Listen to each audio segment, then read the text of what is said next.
This is the day 2 and session 1 of day 2 is the invited speaker is our Dr. Sanghamitra Deb from USA.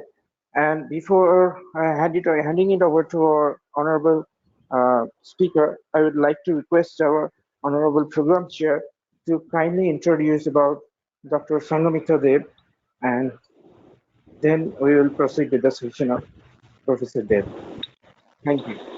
Sir, thank you. Thank you, Eshan. So first of all, good morning to all of you. So today we are start our first session lecture, the second day first session lecture of AIML 2020. So first of all, I welcome Dr. Sanghamitra Deb for today's session. So actually, Sanghamitra Deb was a staff data scientist in Chegg. She works on problems related school and college education to sustain and improve the learning processes. Her work involves recommendation system, computer vision, graph modeling, deep NLP analysis, data pipelining, and machine learning.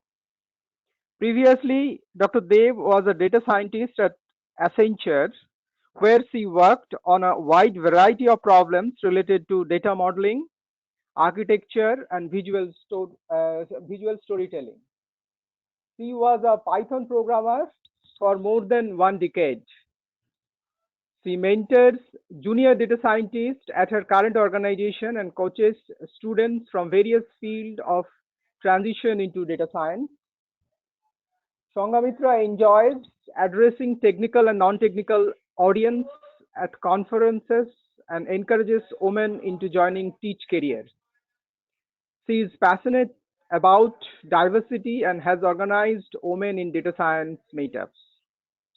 So I welcome Dr. Sanghamitra for today's session, and thank you, Dr. Sanghamitra, for today's session. Thank you for joining me. Thank you, Professor Kaur. Thank you. Thanks to our honorable program chair for providing such a clean sheet and very perfect bio regarding our honorable speaker today's session, Dr. Sanghamitra Deb. Ma'am, it is now over to you. Please start the screen. Okay, thank you everyone, and for coming to this. I am mainly going to talk about the basic concepts in machine learning.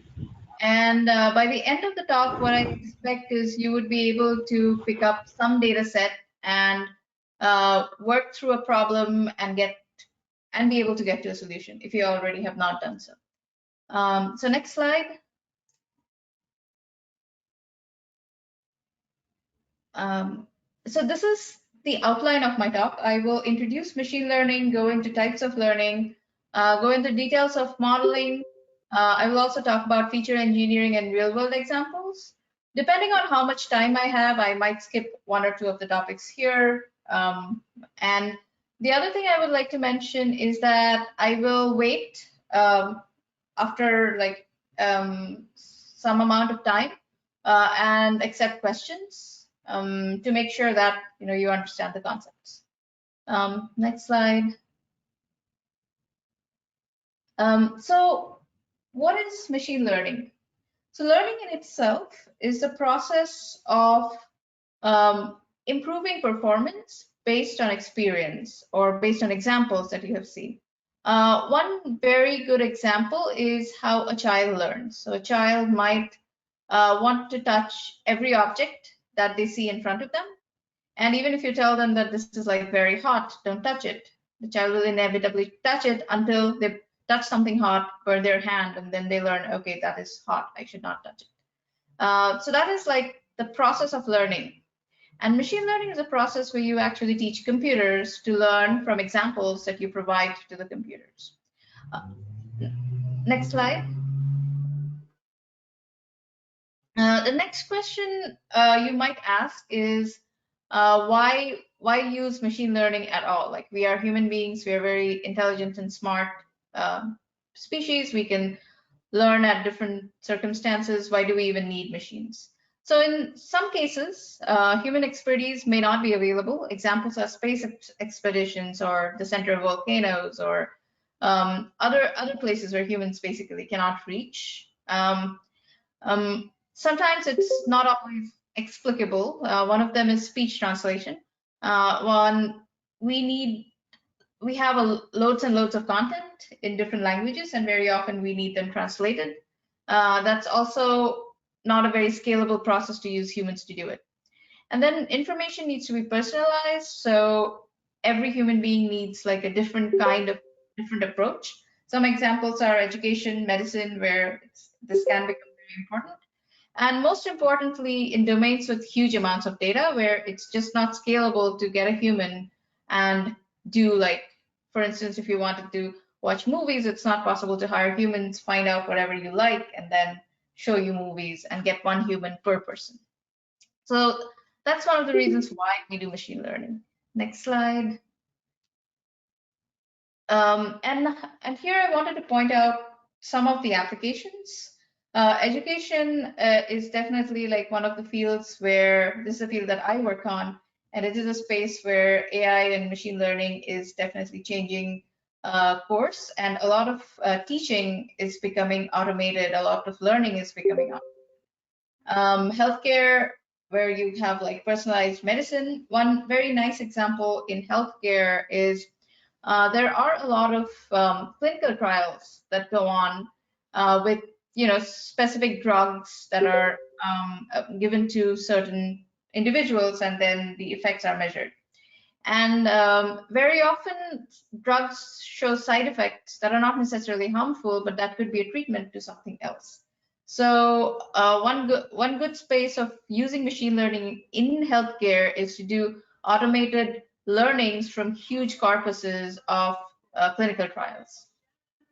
Other places are retail, web, manufacturing, finance, HR, medical, and so on. Just wanted to make sure you can hear me, right? Okay, next slide. Let me go into the types of learning. Today I'm going to divide learning into two very basic types: supervised learning and unsupervised learning.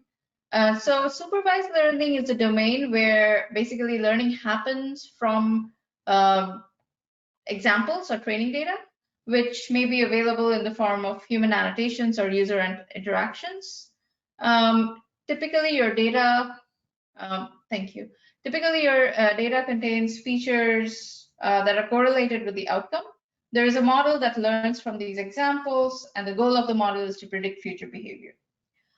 Unsupervised learning happens in a domain where examples may not be available, and data and correlated features may not be defined.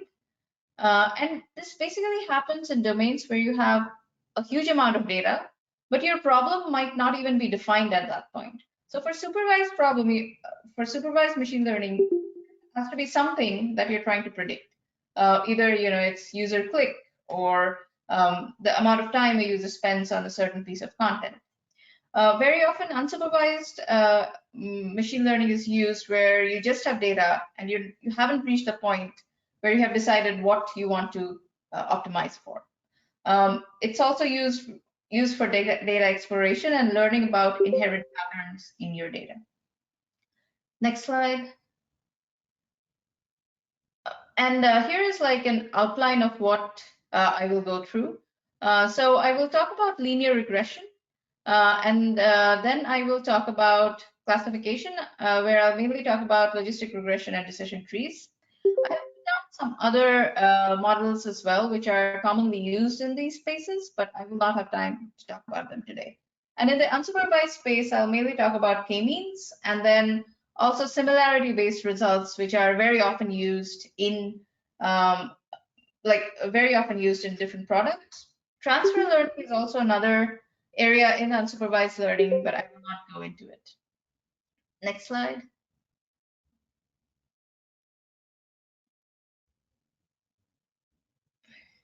So let me start with regression. Linear regression was developed in the field of statistics and is heavily used in machine learning. And it has many names: linear regression, simple linear regression, ordinary least squares, multiple linear regressions. It's basically, the idea here is you have a dependent variable y, which is directly correlated with the independent. It basically has a linear relationship with the independent variable x. Your x can be like a single feature, or you could have multiple features. And there are some conditions that have to be met, like the values of y are independent and normally distributed. The errors have a fixed standard deviation. One example of linear regression is sales.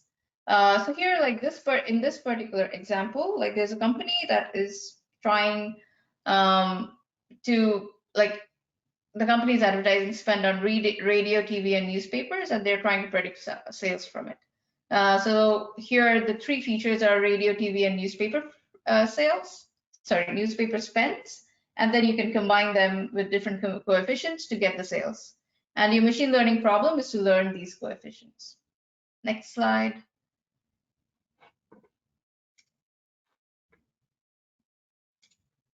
So what are we actually trying to learn? So we're trying to learn the parameters M in this case and B, where you learn these parameters or these coefficients, and you try to make a prediction given like some values of X. So here the cost function is the mean squared errors, where the mean squared errors is defined in this way, which is 1 over n, where n is the number of observations, and then you take the difference between the predicted value and the actual value from your training data. In order to minimize the cost function, the simplest way to do it is use gradient descent. And then you go in the direction of steepest descent, and you take one step every time, and you accept the step if your cost function goes down. And it's defined by the negative of the gradient of the mean squared error.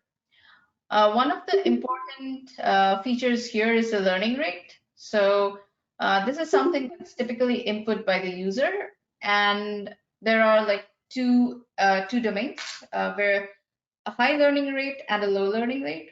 When you have a high learning rate, what happens is your step size is pretty large, and your convergence will happen pretty soon. But the negative side of this is that you might skip the minima. On the other hand, a very low learning rate will lead to a very slow convergence, and it's very unlikely you will skip the minima, but the gradient descent may take a very long time. So typically people use like a variable learning rate. They might use larger steps initially, and when they go very close to the convergence, you can take smaller steps. Next slide.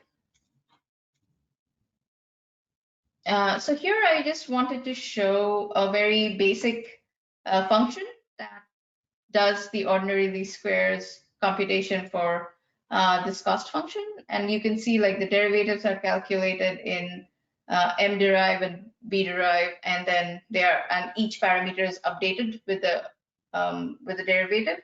And here the input to this function is the learning rate. So this is like code to understand how to do the gradient descent. But in the next slide, you will see how people actually work with linear regression using packages out of a box. Next slide, please. So here is using linear regression using scikit-learn. And this particular data set is in the location that I've put there. But basically, you take your data, you do a train test, split, you call linear regression from scikit-learn. Scikit-learn takes care of gradient descent and all of the other steps. So all you have to do is regressor.fit, and that's how your data gets fit. You get the predictions on the test, and then you make computation of errors on the test. And here you see that the absolute error was 4.18, and basically the problem that they're trying to solve here is what is the predicted score based on our studied. And if you see here, and it's a very simple problem, but if you see here that the predicted score, like the average predicted score, would be something of the order of 50. And so if you have an error of the order of 4, it's less than 10% of the mean, so this is not too bad. I think that's all I have for regression. Actually, no, I have one more slide. So can you go to the next slide? So typical applications of regression are building a trend line. It could be a trend line of anything like GDP, oil prices, and creating a time series data with it. In epidemiology, also people do different kinds of correlations. For instance, the correlation between tobacco smoking and morbidity is like one example. In finance, regression is used very often to do different kinds of risk assessment. In economics, also various regressions are used. So at this point, I will stop here and take some questions before moving on, if there are any. Participants are requested to put their questions if they do have any questions, please.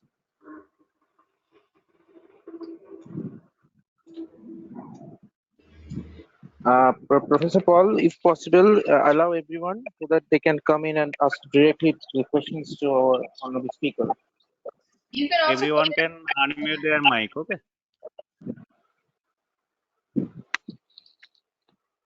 You can also put a question in the chat.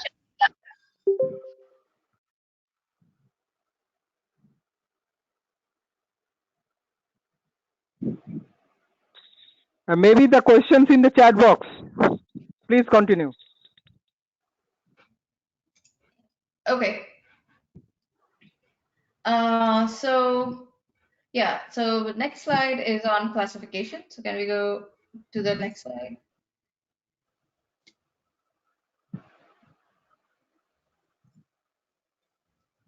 So the last problem we did, or the last set of problems we looked at was regression, which kind of implies that you're trying to predict a particular value for a particular, depending on some features. For classification, the idea is you try to predict a certain category for your data.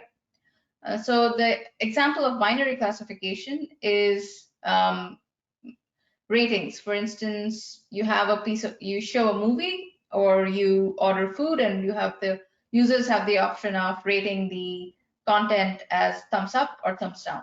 And you could finally build a model that predicts these ratings for particular users.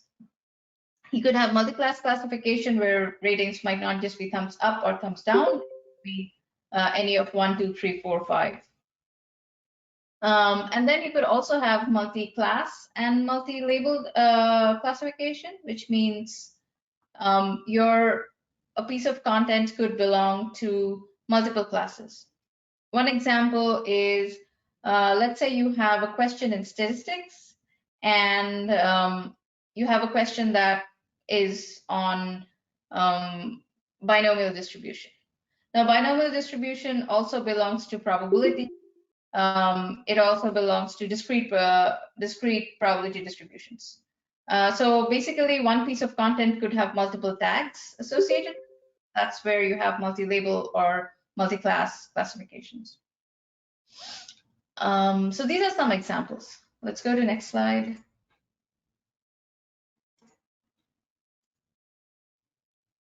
Okay, so let me talk a little bit about the classification pipeline. That is, how do you build classification models? Here specifically, I have for data cleaning, I've given the example of text data where, initially you do a lot of cleaning, so you remove stop words, you remove other kinds of data that might be unnecessary, do some, normalization of your data, and that's like the first step. If it's not text data, there's also a lot of cleaning that needs to be done. The next step is collecting training data. Now, training data can be collected in different ways. One of the ways is, especially if you're trying to tag content with different concepts.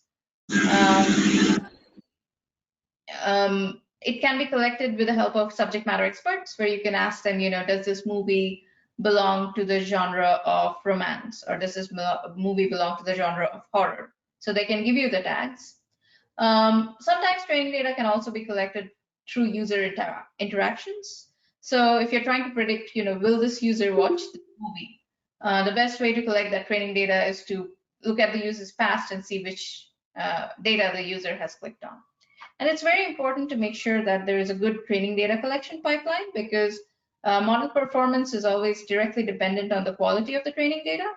So if for some reason your training data pipeline is broken, the further steps in your model development will also be broken. Then, of course, the main step is model building, where you have model selection, what kind of architecture, parameter tuning, and you do spend some time doing. And then finally, you have model evaluation. And I will talk about in details about what kind of evaluations you do offline. But initially, the typical thing to do would be to evaluate your model and say, I want a model which has 80% accuracy on offline data. And once you reach the 80% accuracy, you deploy your model in your product.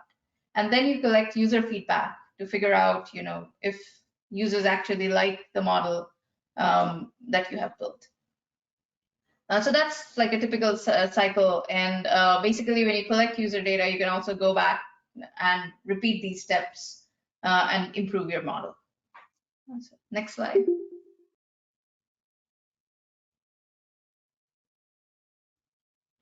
So let me look at one of my favorite classification algorithms, logistic regression. And basically, I'm looking at binary classification. So in logistic regression, your output is the probability of belonging to one class or the other class. And it's given by the sigmoid function, which has this S shape. So if your feature is very high, it belongs to one class, and then if your feature is very negative in some sense, it belongs to the other class. Now, the specific example we're looking at is kind of related to the previous problem, but now we have two variables, hours studied and hours slept.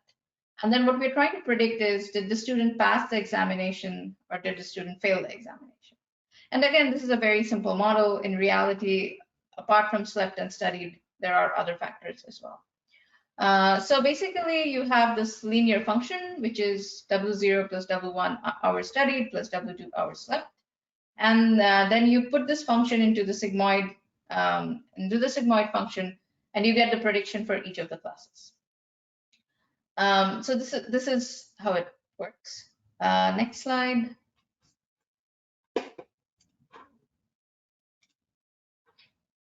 So we have figured out how to get the probability for each of the classes.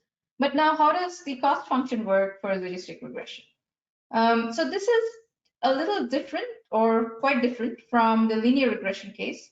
The linear regression was fairly intuitive in some sense that you take the difference between your predicted value and your actual value, and that is what you try to minimize. Here, you might think this is a little less intuitive, where you basically have negative log of the sigmoid function on of the prediction on one side, and then negative log times 1 minus the h theta of x on the other side. And here h theta of x is like the linear function. So the main thing to remember with this cost function is that it's built in a way such that when you get it wrong, you're penalized very heavily. That is, let's say your prediction is y equals 1, but in reality, y is actually 0. In that case, your penalization shoots to infinity. And then on the other case, where your prediction is 0, but you're actually, in reality, it's 1, the cost function also shoots to infinity. So you're penalized heavily whenever you predict anything to be wrong. Next slide. Yeah, one more thing I wanted to mention was, so far we looked at binary classification, that is, you only had 2 classes.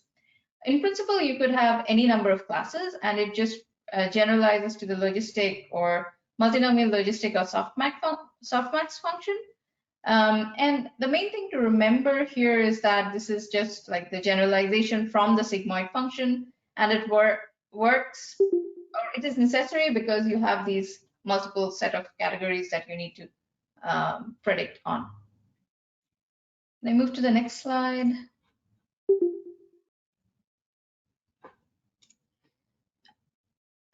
Okay, before I move on, any questions?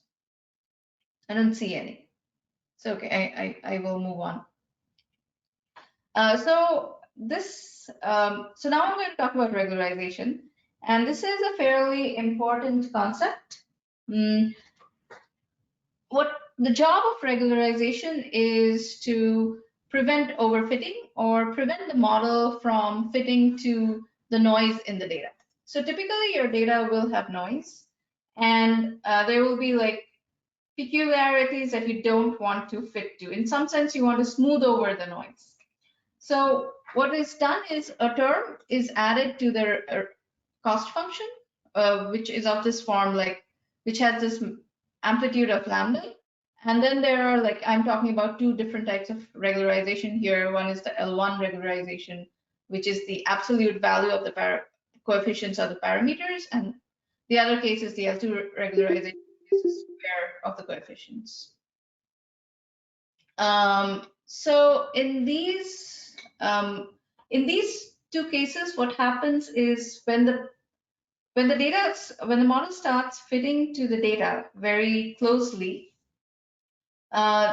these coefficients, this lambda here basically makes the coefficients that is fitting to the noise become smaller, such that the overall result is smoother. Now here there are two different types of regularization. L2 regularization, or like the double squared regularization, is the case where if it works if your data is fairly well behaved in some sense. That is, if you don't have too many outliers, your output is not sparse. And the nice thing about L2 regularization is that you can get an analytical solution, and it is computationally efficient. L1 regularization, on the other hand, basically works better if you have sparse outputs. And this is a case with text data. For instance, in text data, I did see the question. I will answer it later. Can you put that question towards the end of the talk? I would rather answer questions about the slides during the talk. So for L1 regularization, if your features are very sparse, then it's very useful. And one example of this is text data. So imagine you have text data and you have TF-IDF, like you have features which are basically counts of the words in the text data. So in this case, typically one document will only have a very small subset of the words in your dictionary, and that way, like your input features are extremely sparse. And this kind of requires that coefficients for a lot of the features should go to 0, and that's where L1 is useful. Next slide.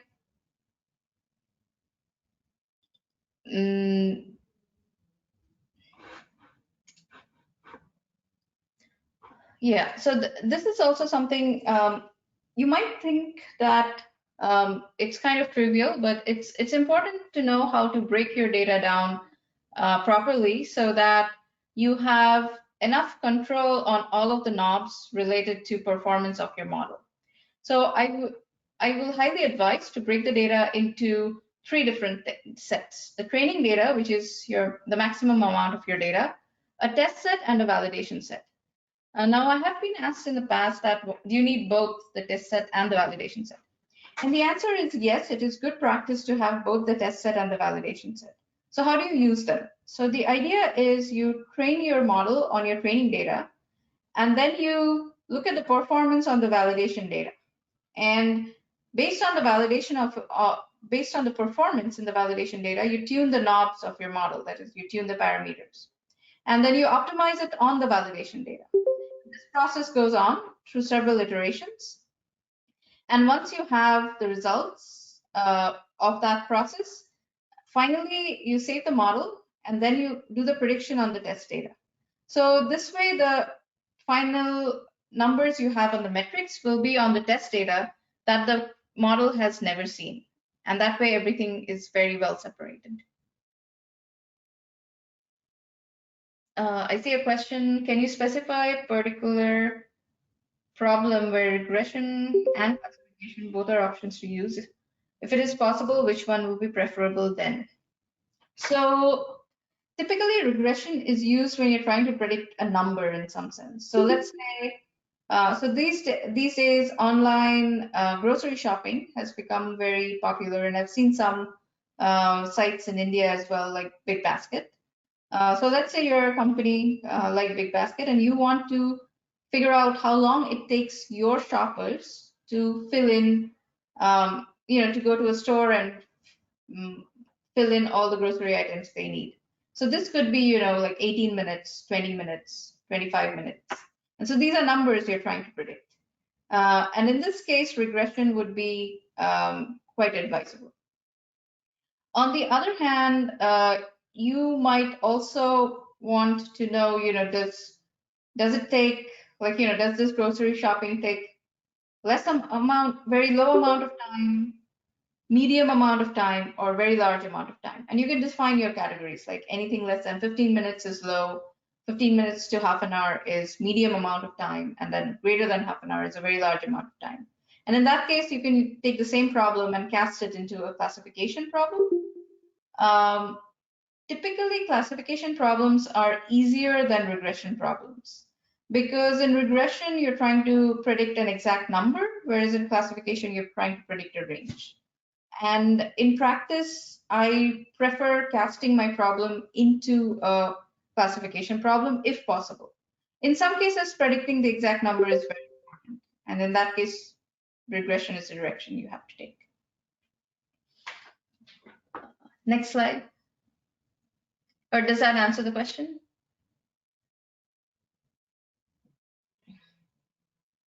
Okay, I think I will move on. Madam, what is the purpose of validation? Yeah, okay, so that's a very good question. So what you do is, basically you have these three sets, right? Train, validation, and test. So when you're training, in every iteration of your training, or in every iteration of your training, you want to see how your model is performing on the validation set. And depending on how it performs on the validation set, you can sort of tune the parameters during training. So this is like the validation set is constantly used during training to improve the model using the training data. And then the test set is only used after your model training has finished. So basically, it's kind of like, to think about it in one way, let's say you were writing rules to get, get somewhere. Let's say I was trying to figure out, show me all courses that are related to physics. So one rule that I write is, if a course starts with P, maybe it's physics. Now then I kind of apply that rule on the validation data. And then I find that, psychology starts with P. So this is not a very good rule. So at that point I changed the rule to say, now I say that if the course starts with PH, then maybe it's a physics course. And then I again go and do that on the validation data. So the idea here is the validation is constantly used to change your model, but then the test is a data that your model has never seen. So the results on your test data would be something that you can for sure, like it's guaranteed to, it's a performance on unseen data in some sense. Okay, I think I'll move on. So I wanted to talk about bias variance trade-off. And here there are like, the idea of bias and variance is like two complete ends of the spectrum. So you could have a system which fits to the data, like fits to every data point perfectly. And then that is a case where you have like very high variance, and it's a case of overfitting. And that is the case when your training data is very low, but your validation error would be high. And this is also where validation kind of comes in, because as you take each step in training, you also take each step in validation. And once you see that your validation error starts going up, you basically stop the training process. So the other end is, of course, high bias. So you could, a very high bias in a classification could be all your data belongs to one class, even though you have a binary classification. So it would be basically one result for all of the classes. Ideally, you want to be somewhere in between where you do not have high variance, that is, you're not fitting to the noise in the data, but then you also do not have high bias. You've done a few iterations to reach to the sweet spot. And computing your validation error at every step will kind of give you where your sweet spot is. Next slide.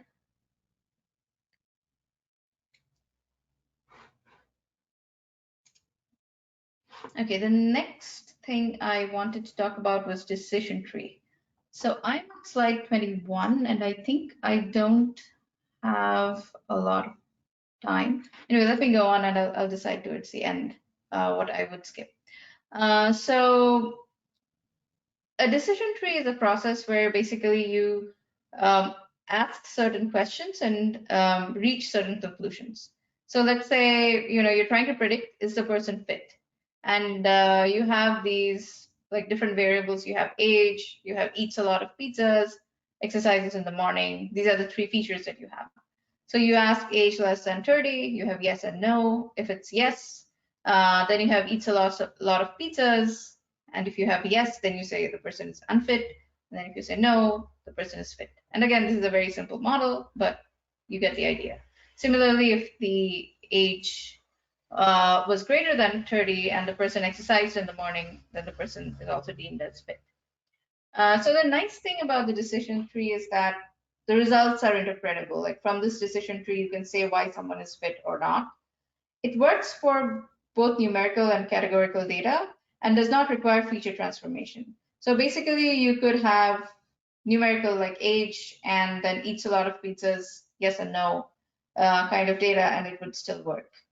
Sorry, I'm not done with the previous slide. The main disadvantage of like a single decision tree is it's very unstable, and small changes in data will lead to large changes in the output, and it's also prone to overfitting and can become quite complex. So that's why we do an ensemble of decision trees, which is so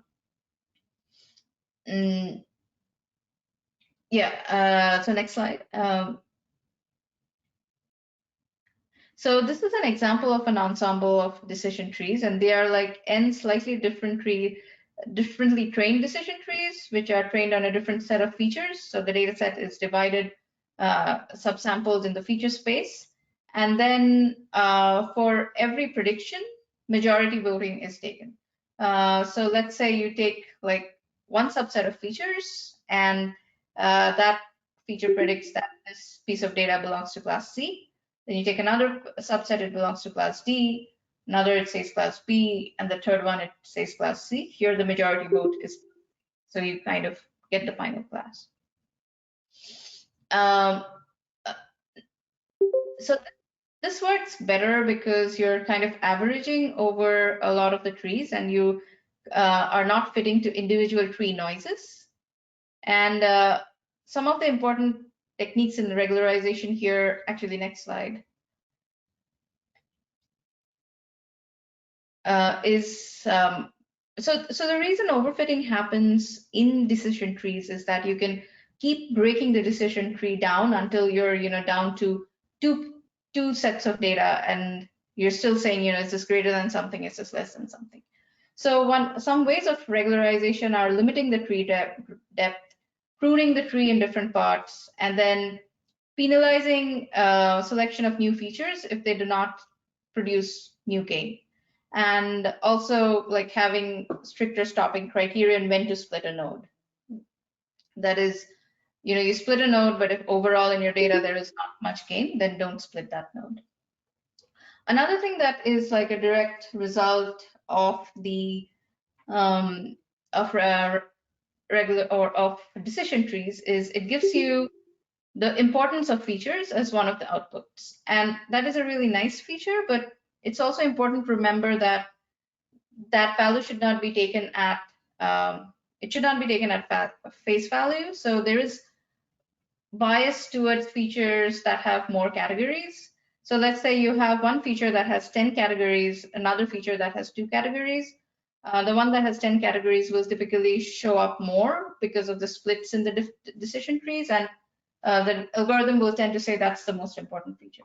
So it's important to kind of compute the correlation with a feature with accuracy to figure out how important it is. So one way of doing it is, let's say you have 3 features, X1, X2, and X3. Try to build a model with just 2 of them, any 2 of them, and you will see if one feature, the most important feature, when it's absent from the model, that model will have the lowest accuracy. So I think that's all I have for decision trees. The next thing I'm going into is unsupervised learning. So yeah, next slide.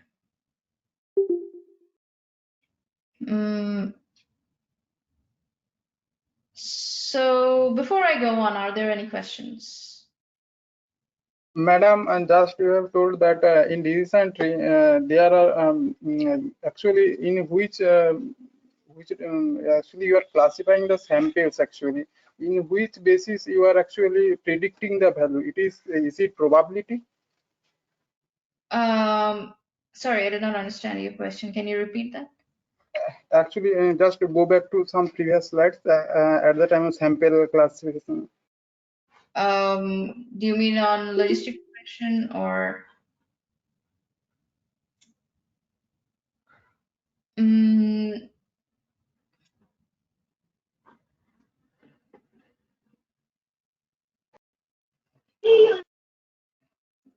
Which slide?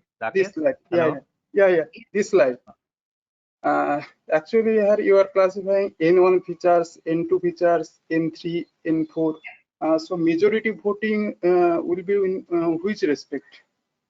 So basically here you're taking a subsample of features, right? So let's say you have 4 features, X1, X2, X3, X4. In the first sample, you only take 3 of them, X1, X2, X3, and not X4.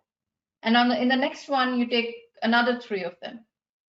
So basically, it's majority voting depending on a subsample of features. So it's not exactly based on probability. It is based on, so these are single decision trees based on a smaller number of features than the total feature set. So the result from each of them will in principle be different. Like they may still be the same, but they could be different. And then you take the majority vote based on the final predictions from each of these features. Okay.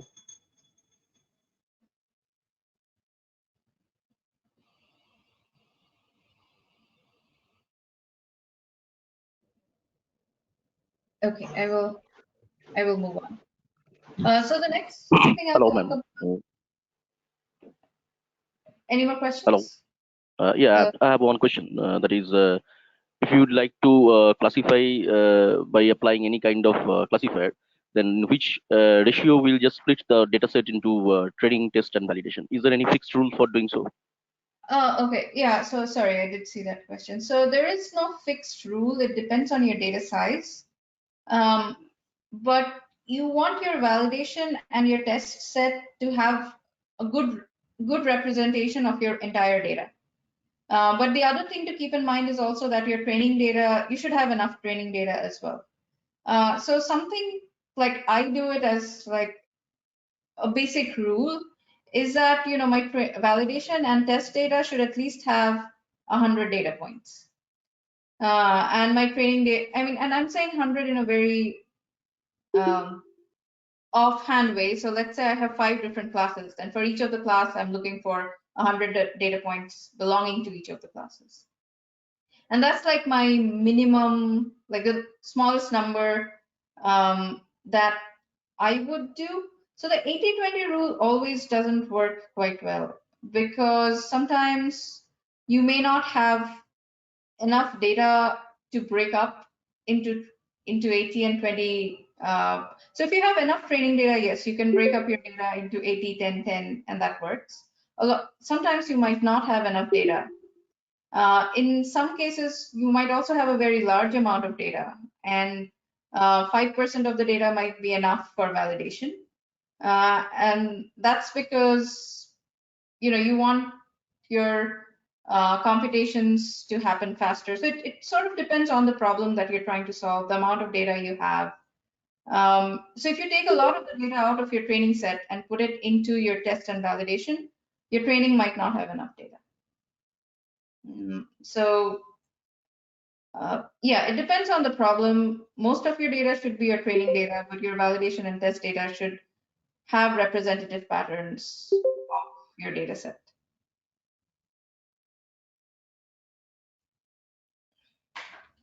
Okay, I think I'll move on.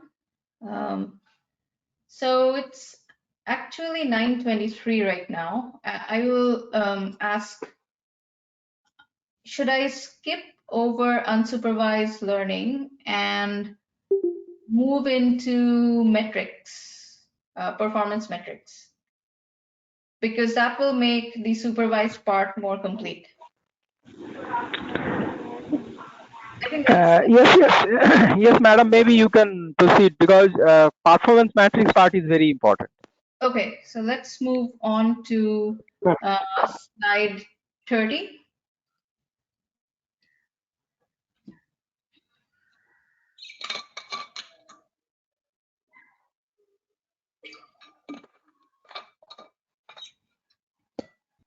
Ma'am, this one. Hello? Yes. Hello. Okay. Yeah. So some of the metrics for the modeling are, so for regression, you have R-squared, and R-squared gives you the comparison of the performance of your model versus a baseline. Now, we had already looked at mean squared error, and that is the mean squared error of your model. But a very simple baseline could be the mean of all your Y values. So in this case, R-squared would be 1 minus the mean squared error predicted over your model over the mean squared error of your baseline.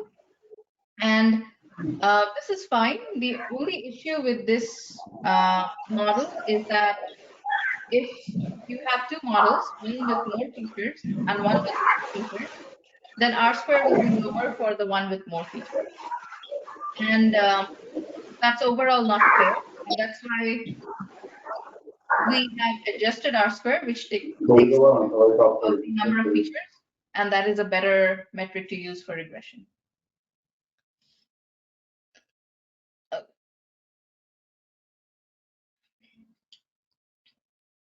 I see a question on some light on k-means, but I think I'll move on. So in the next slide, I will go into metrics related to classification. Next slide. So before I go into the exact metrics, I'd like to define some basic terms. So the first thing I'm going to define is a true positive. So true positives are the number of observations that the model correctly predicts that belongs to the positive class. False positive is number of observations that the model predicts incorrectly as belonging to the positive class. That is, the model says that this piece of data belongs to the positive class, but in reality it does not. And the converse of that, false negatives, is number of observations where the model incorrectly predicts it to be in the negative class. That is, It was supposed to be in the positive class, but the model was incorrect. And then true negative is where the model predicts the class of the negative correctly. So these are the definitions of true positives and true negatives, and the diagram in the right-hand side gives you an idea of the distribution of all your data and each of the parts in it. Let's go to the next slide. So the first metric that I'll talk about is precision. And basically precision is the true positive over true positive plus false positive. And what it measures is what percentage of the positive class is actually positive. Now bear in mind, when I say positive and negative, I'm mainly talking about binary classifications. That is, you only have two different classes. And when you say like true positive, you're basically talking about one of the classes. So you could also define this based on negative as well. So main goal of precision is to say, how accurate is one of the classes. Recall, on the other hand, is defined as true positive over true positive plus false negative. And then what recall refers to, is what percentage of the positive class actually gets captured by the model. So basically this means that how large or are you actually able to cast a wide net and get all of the candidates that could belong to a particular class. And depending on your problem, precision or recall, one of them might be more important. So in some problems, it's important to get it right. Getting it right is more important than getting everything. In that case, you optimize for precision. You go for very high precision for one of the classes, which means you might not get all of them in that class. In some other problems, it's very important to get everything, but you need not be absolutely correct. And this happens when, let's say, you have a model where you make a prediction, but then a human actually looks at the prediction and then takes an action based on the prediction. So now, because there's a human to look at the data, you can have a model that has lower accuracy, but catches all possible candidates for that particular task. One example could be, let's say, like there's a particular kind of fraud that's happening in the site. That's not necessarily financial fraud, but someone comes to this site and presents some information that's not correct, and it's not illegal to have that information on that site, but if it's not correct, the administrators would like to take it down. So in that case, you could have a model that recognizes incorrect information, and then it's shown to a human. So in that case, a model can basically make some mistakes and the human can correct it. On the other hand, for the same model, if you didn't want a human in the loop, you would want it to be of the type of very high precision, because now you don't want to take down correct information at all. And so you would want a model that has, like, let's say 98% precision, because you only take down a content when you're absolutely confident that it's wrong. And then finally, accuracy is, it's a combination of all the true positive and true negatives, but the idea is, did you get all of them? What percentage of predictions are actually correct? Okay, so I see which kind of metric is good for what kind of application. I think I gave some examples. Another example of actually high recall would be, let's say you have a machine learning model that computes what is the chance that someone has cancer based on some medical data. Here also you want a model that has high recall, because most likely, okay, so I'm assuming a situation where there's a model that gives a prediction, the doctor looks at the prediction and then decides, whether I should accept this result or not. So here also there's a human taking a look at the results, and the model should surface all candidates that even have a small percentage of having cancer, because it's better to say that you have cancer and have someone look at the data and decide whether that person has cancer than miss someone who already has cancer. So that's one example where you would want high recall. Next slide. Yes, so this is also kind of correlated with the previous slide, whereas your model will typically output some kind of probability, and if it's a binary classification, then the probability 0 will belong to one class and the probability 1 will belong to the other class.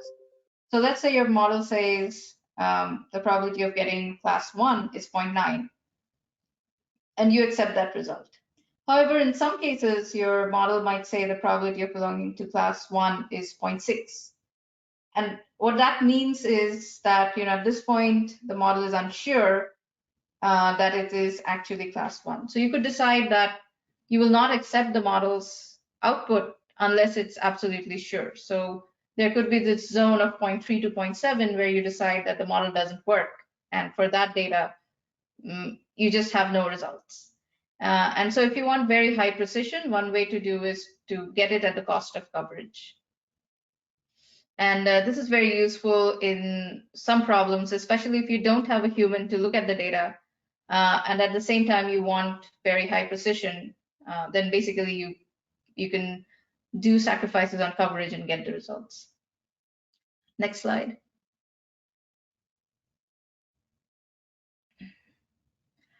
Actually, I'll skip this and let's go to the next slide because this is correlated with the previous ones. So another important metric is receiver operating curve and then area under the curve. So the receiver operating curve is basically a plot between the true positive rate and the false positive rate. And for a model that predicts randomly, the output is a straight line. But for a model that predicts better than random, the output is more leaning towards the top half of the graph. And basically the area under the curve gives you a sense of, how well your predictions are doing. And this is also used quite often for different problems. Next slide.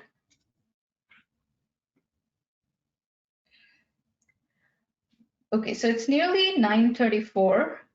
I'm going to skip over feature engineering unless there are specific questions on it. And I think I want to go into real world applications because I wanted to talk a little bit about, how do you actually work on a problem? Does that sound good? Absolutely, ma'am, absolutely. Okay, so let's go to slide 45.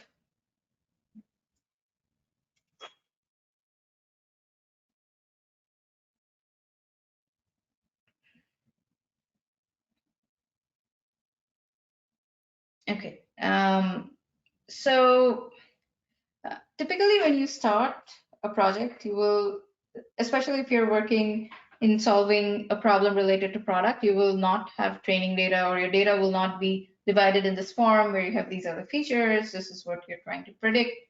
Most of the time you have to come up with the problem that you're trying to predict. You might be given a general business problem where you want to increase revenue for the company. So I'm taking this specific case of an online bookstore, and basically the problem you're trying to solve is whether the user will buy a book or not.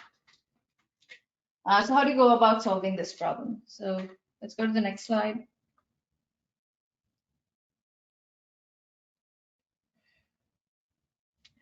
So the first step is generating different types of features.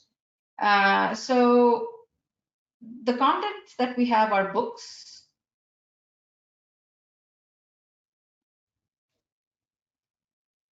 Okay, that was not a question.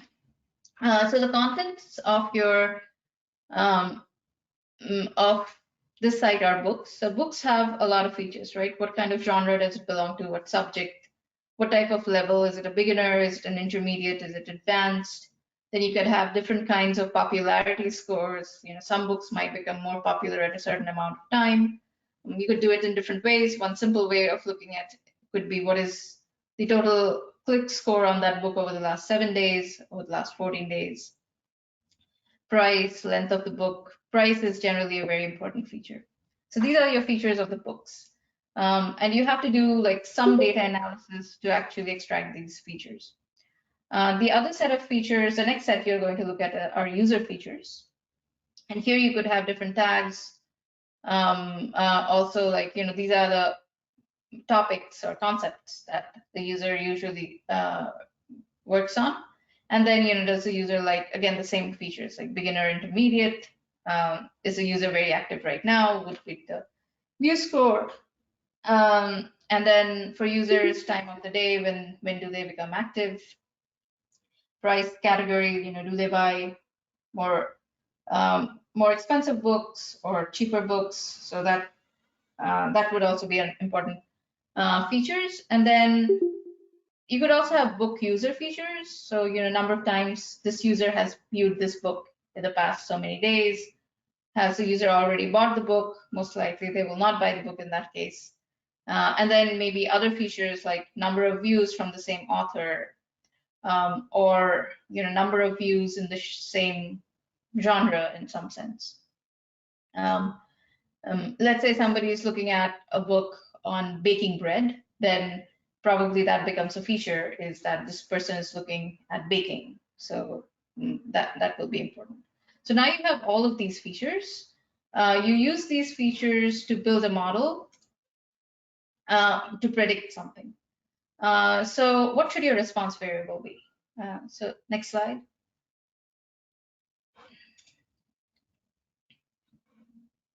So from the business problem is overall to increase revenue, but based on these features, what should you try to predict? Now, it's possible that the site is not super active, and if you were just looking at how many books a user has bought and use that as your response variable, your data might be too sparse and predictions might not be that great. So you could have a multi-stage model. The first model could just be, will this user view this book?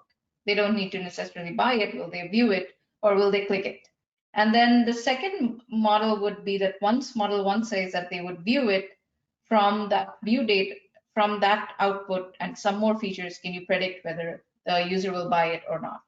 And if it's not a very well-trafficked site, stage 2 modeling might or might not be possible.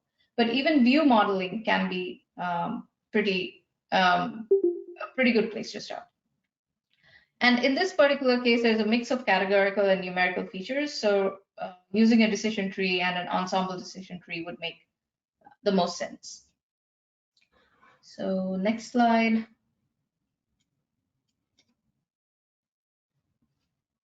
I actually added these slides as a result of the talk that I gave last time, and some questions I got was, this is all well and good, but how do we start working on a problem? And so I found Kaggle competitions to be a very good place to start. And depending on where you are in your machine learning journey, if you're just starting out, then they have some problems which are very basic, and they are for concept development.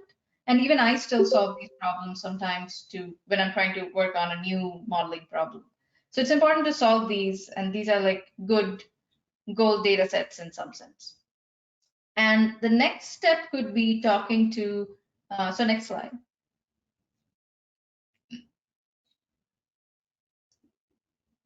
Yeah, so the next step could be self-guided projects. So let's say that you have some company locally like Zomato who are willing to go into a collaboration and share some of their data. In that case, working with the company to figure out what problems are relevant to that company will give you a good sense of what problems to solve. And because you're not necessarily working for that company, typically you should make it a combination of a new concept you're trying to learn and something that's relevant in general. So you could there could be different problems you could solve. In case of Zomato, this is restaurant recommendations. So you could predict predict restaurant tags based on different kind of reviews. You could do sentiment analysis on reviews, and like, these could be a range of problems that you could solve. I think I will end here and take more questions.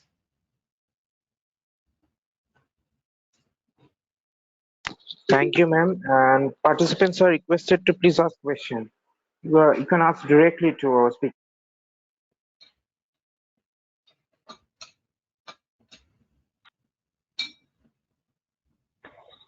Hello. Hello, madam. This is Samarjit. I have one question.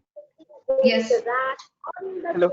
Actually, this is basically based on classification problem. So, actually, if there are some class imbalancing in the data sets, so Yes. how you control this for classification problem? The question is on class imbalance, right? Yes. So there are different ways of dealing with it. The simplest way is to undersample. Some noise is there. So let's say you have 10,000 data points in one class and 1,000 data point in another class. The simplest way would be to take 1,000 from both classes and create a model. Of course, when you do that, you're basically throwing away most of your data. So some other ways of dealing, and by throwing away most of your data, the negative part of that is that you're basically missing out on patterns that may be present. So another way is to specify the weight of each class in your cost function. So basically, when you're dealing with the class that has 10,000 data points, each data point is weighted much lower compared to the one that has 1,000 data points. And both approaches have their like pros and cons. If yes. So that's like one way of dealing with it. Another way is oversampling. So sometimes you can create more data for the class that has a lower amount of data, but it's typically recommended to not create more than 10% of your data, because basically you're doing some sort of you're repeating your data in some sense. So oversampling is also one of the options.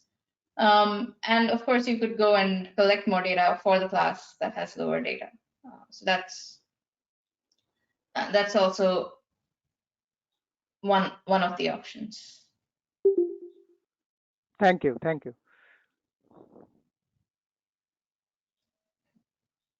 So if somebody has some other questions, maybe they can ask. Okay, I think that I see a question on Chegg India. I think so. Chegg India should be a part of Chegg.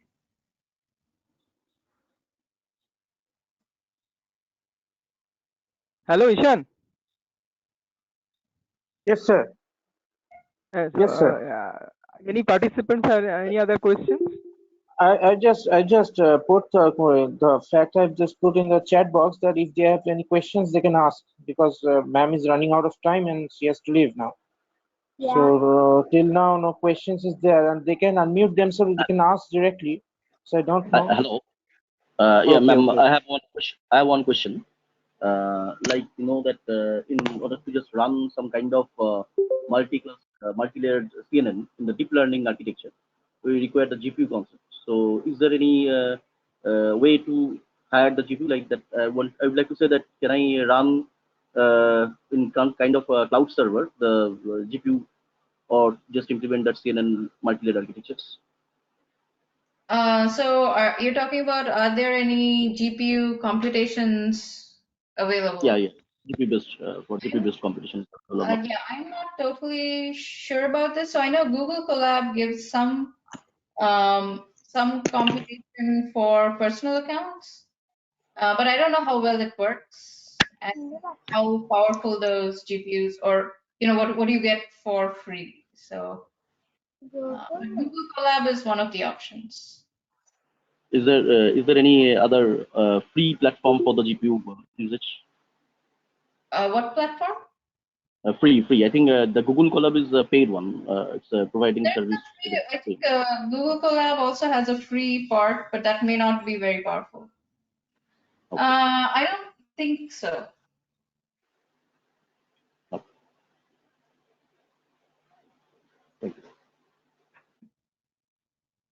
Okay, thank you very much, all the participants. So we will better, if possible, we can provide you the email ID if ma'am permit us. So you can provide the email ID. You can ask later on questions to her because it is already, I think, close to 10. So I don't want to keep her waiting now. Now I do request to our honorable program chair to put the vote of thanks for today's session to our respected speaker, Dr. Sanghamitra Deb. Professor Samarjit Kaur? Yes. Sir, please. So thank you, Professor Dev, for giving this wonderful session for our participants. We are really very happy for this type of presentation, and I think most of the participants satisfied with this presentation. Thank you. So thank you for today's lecture. Thank you. Thank you for having me. It was a pleasure. Hopefully it was helpful in understanding some of the concepts. Of course, ma'am. Of course, ma'am. Thank you for being with us. It's a pleasure indeed. I Yes, will come back maybe to you Eshan, you can later on, ma'am. conclude now. Okay, Okay, thank ma'am. you. Okay, thank you, ma'am.